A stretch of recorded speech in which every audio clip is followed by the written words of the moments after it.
C'est l'heure de vous informer. Bienvenue à toutes et à tous à cette nouvelle session d'actualité sur les antennes d'Ema Bannière Télévision. Plongeons dans ces corps de cette grande édition du journal avec cette nouvelle réconfiguration de la nouvelle majorité parlementaire. L'élection et l'installation du bureau définitif de l'Assemblée nationale se tiennent ce mercredi 3 février 2021 avec un candidat unique à la présidence. Il s'agit du député national Christophe Mbosso-Nkodia au niveau du Sénat également. Les carottes sont déjà cuites. Le secrétaire général du Sénat a convoqué la séance plénière pour ce jeudi afin d'identifier les bureaux d'âge pour examiner la pétition initiée contre les présidents de cette chambre haute du Parlement, Alexis Tambwe Mwamba. Nous y reviendrons avec force de détail dans nos prochaines éditions. Et au niveau de la province du Congo central, le ministre provincial du tourisme et son collègue des transports en périple dans les territoires de Songololo, précisément à Kimpese ou au site Vampa, accompagnés d'un groupe d'investisseurs dans ces domaines. Marie-France Bengo nous en dit en détail. Le ministre provincial en charge du tourisme, Edouard Sambansitou, qu'accompagne le ministre Riki Ndamba Musunda du transport et énergie, ont conduit le mardi 2 février à Vampa, dans les territoires des Songololo, une délégation des investisseurs de plus de 143 Congo entreprises qui cherchent à évoluer dans le secteur du tourisme. Ils sont venus pour d'abord nous rendre compte de ce qu'il y a exactement dans ces sites touristiques, mais aussi pour rencontrer nos partenaires.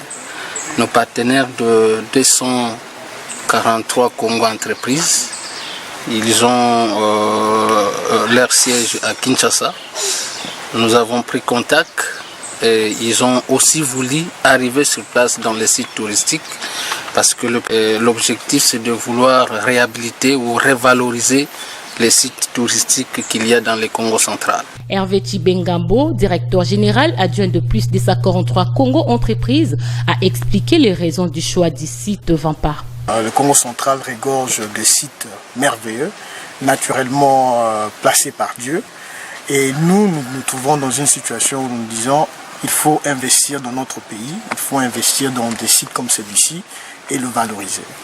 Le ministre provincial du transport et énergie salue l'initiative prise pour la valorisation des Vampa. C'est une bénédiction pour notre population de Kimpese et Dieu a fait ce miracle pour nous réserver un site touristique qui est Vampa où tout le monde a besoin de porter quelques modifications, une modernité par rapport à ce site. Il s'est dénoté que cette visite s'inscrit dans le cadre du programme quinquennat du gouvernement provincial à valoriser les sites touristiques de la province car le Congo central regorge plusieurs sites touristiques qui sont encore à l'état naturel. Voilà, changeons de registre mais toujours en province. La problématique d'infrastructures routières fait couler encre et salive dans la ville portière de Matadi. Plusieurs routes sont vers l'impraticabilité. Les cas du tronçon routier Bouima-Toulouse. Images et commentaires. Les Matadiens subissent chaque jour les effets néfastes de la dégradation des voies routières, tant principales que secondaires, de la ville, notamment les embouteillages monstres, accidents de circulation et tant d'autres. Les cas du tronçon routier allant du rond-point Simon Kimbangu à la place Koka jusqu'au building en passant par le rond-point Bouima dans la commune de Matadi. La population de ces coins de la ville en témoigne. Que les autorités réhabilitent ces tronçons routiers, qu'ils n'attendent pas le moment de la campagne électorale pour nous venir en aide. Il y a trop de nids de poules, on n'en peut plus. À ce niveau, les conducteurs de véhicules et motos sont soumis à des exercices compliqués pour franchir ces tronçons à cause des nids de poules qui se sont créés le long de la chaussée. Sa réhabilitation le plus tôt possible soulagera les usagers qui sont les plus victimes. Parlons santé à présent, début d'une nouvelle campagne de sensibilisation pour le respect des gestes barrières afin de lutter contre la pandémie à coronavirus. Cette campagne est menée par la division provinciale de l'action humanitaire et solidarité nationale en collaboration avec les éléments de la police nationale congolaise. Nous sommes sur terrain. Les coronavirus continuent à se répandre en République démocratique du Congo en général et au Congo central en particulier, avec déjà plus de 1300 cas positifs. Suite à la négligence de la population sur les respects des gestes barrières, une campagne mixte de sensibilisation est mise en place entre les agents de la division provinciale de l'action humanitaire et de la solidarité nationale et les éléments de la police nationale congolaise. Le chef du bureau de l'action humanitaire présent à la morgue de l'hôpital provincial de référence de Kinkanda explique. Nous sommes sortis pour essayer de sensibiliser la population de Matadi et la population du Congo central en général pour lutter et pour réduire le plus possible la contamination contre la pandémie du coronavirus. Les gens continuent à douter, les gens continuent à ne pas croire, les gens continuent à faire semblant, les gens continuent à résister contre tout ce qu'on leur dit.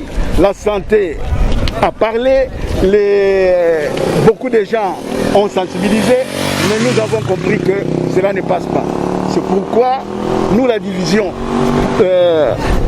des actions humanitaires, nous sommes venus avec la police dans le cadre de la mitigation. La mitigation, c'est mener des actions qui doivent réduire le plus possible cette maladie dans notre province. Quant à l'implication des forces de l'ordre dans cette campagne de sensibilisation, Madame Madeleine Pezo, officier supérieure adjointe de la police nationale congolaise, éclaircit. Nous sommes là en tant que partie prenante dans la communauté. Donc la police, comme vous savez aussi, que la police, depuis la réforme, elle est une police de proximité. Donc elle fait partie intégrante de la population. Il vit avec la population. Et aussi en ce qui concerne la santé, nous devons aussi contribuer. La population ne comprend pas l'ampleur de cette pandémie. À la population de s'approprier cette lutte contre la pandémie à coronavirus et de prendre conscience sur l'existence de cette maladie au Congo central afin de vaincre ce virus dans notre société. Diplomatie à présent, renforcement de la coopération bilatérale entre la République démocratique du Congo et l'Égypte. Le chef de l'État congolais Félix Antoine Tshisekedi Tshilombo a échangé avec son homologue égyptien Abdel Fattah al-Sisi. Suivez. Le chef de l'État congolais, Félix Antoine Tshisekedi Tshilombo, a échangé avec son homologue égyptien, Abdel Fattah al-Sisi, au Caire, le mardi 2 février 2021. Au cours de leur partage, les deux personnalités politiques ont parlé sur la fibre optique, la centrale photovoltaïque, le port, routes et usines de traitement d'eau qui a même constitué les contenus de contrats bilatéraux et protocoles d'accord signés entre les deux États du continent africain. Pour sa part, le président égyptien s'est dit prêt à soutenir les efforts de la RDC dans la quête de la stabilité ainsi que la paix. De son côté, le président congolais s'est dit être fier d'être reçu par son homologue Abdel Fattah al-Sisi. C'est pour moi et pour ma délégation une grande joie de me retrouver ici et surtout d'être reçu en frère par le président Sisi qui, d'entrée de jeu, a rappelé les excellentes relations qu'il y a entre nos deux pays depuis très longtemps, depuis les années des indépendances en Afrique. Ici est de rappeler que c'est pour sa première fois depuis son arrivée au pouvoir que le chef de l'État congolais, Félix Antoine Tshisekedi Tshilombo, défoulait les sols des pharaons. Vous avez certes reconnu la voix de Osé Mabiala dans cet élément du journal. En dehors de nos frontières, au Cameroun précisément, des chauffeurs des gros véhicules sont bloqués dans la région de Garoua-Boulaye, à la frontière avec la République centrafricaine. Ces routiers ont peur de continuer leur parcours avec le marchandise au risque de se faire tuer par des groupes armés rebelles qui opèrent dans cette partie du pays. Un élément signé par nos confrères de TV5 Monde. Des camions à perte de vue et des hommes par centaines qui ont élu domicile dans ces parkings improvisés, contraints par les circonstances. Amada Awalou a 21 ans, il cuisine pour ses compagnons d'infortune. Cela fait 1 mois et demi qu'il est coincé à Garoua-Boulaye. C'est comme ça qu'on dort. On dort en bas des camions comme ça. Il y a le froid et les moustiques. C'est comme ça qu'on se débrouille. Nous, tous les camions que nous sommes garés ici, là. Voilà. On a laissé nos parents, nos frères, nos enfants pour venir souffrir comme ça en bas des camions. Depuis mi-décembre, la route qui relie le port de Douala au Cameroun à Bangui, la capitale centrafricaine, est bloquée. 1500 camions sont passerés aujourd'hui à la frontière, ici, à Garoua-Boulaye, dans l'attente de pouvoir passer en toute sécurité. Car les rebelles centrafricains ont multiplié les attaques sur cet axe dans le but d'asphyxier Bangui. Les employeurs de ces chauffeurs routiers ne les prennent pas vraiment en charge. Les syndicats de la profession ont pris le relais dans l'urgence. Le SNCRC a préparé plus de 500 kits sanitaires qui est composé de papier hygiénique, de savon, de détergents, du gel hydroalcoolique. Il leur apporte également une aide alimentaire. Mais les chauffeurs routiers ne sont pas les seuls à souffrir de ce blocus. Garoua-Boulaye et ses 80 000 habitants en subissent eux aussi les conséquences. Ce commerçant ne s'en sort plus. L'essentiel de ses clients était centrafricain. Nous payons le magasin pendant 6 mois. On paye avance de 6 mois. Mais ça donne ou ça ne donne pas, nous avons payé. Mais on ne vend pas. En temps normal, 200 camions passent chaque jour la frontière vers la Centrafrique, enclavée au cœur du continent. Voilà, page noire pour clore complètement cette édition du journal. Le gouverneur du Congo central, Atumatubwana Nkuluki, a échangé le mardi 2 février 2021 avec le membre de la famille biologique de l'honorable Valérie Malonda, député provincial du Congo central, décédé le 1er février à l'hôpital de Monkolé à Kinshasa. Question pour les membres de cette famille biologique de cette députée de pouvoir informer officiellement l'autorité provinciale de la disparition de l'honorable Valérie. Suivez. La disparition brusque de l'honorable Valérie Malonda dans la nuit du 1er février a laissé sans voix plusieurs de ses électeurs. Oui, je connais la maman, notre chère maman, que son nom me repose en paix.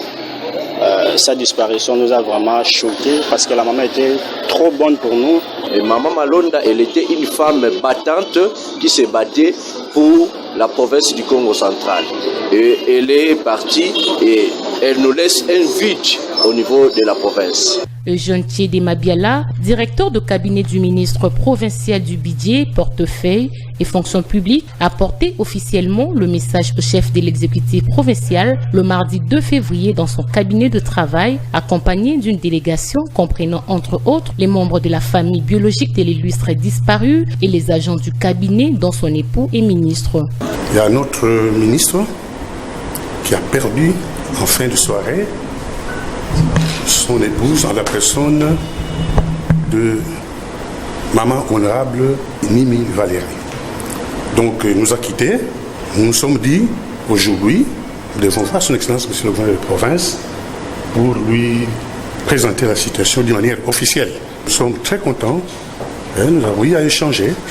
Vous savez, c'est une personnalité qui nous a quittés.